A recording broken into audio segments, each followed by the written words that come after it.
Prípravu máme za sebou, časomiera už vymilovaná, takže ideme na ďalší požiarny útok.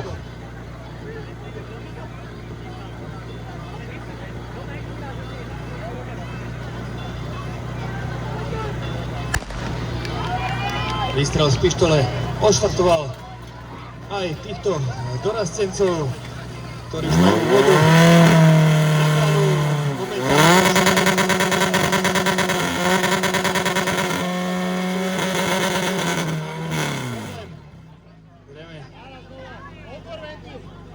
Buď sme mali zavretý ventil, alebo nebola asi dobre voda nabraná, takže musíme ešte raz. No a tentokrát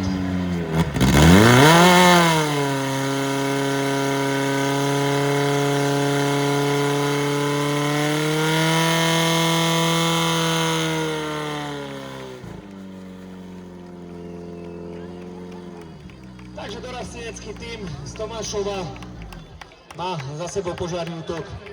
Trošičku s problémami s vodou, ale úspešne ukončený s výsledným časom 38:47, naľavo 38:42, trošičku lepší čas.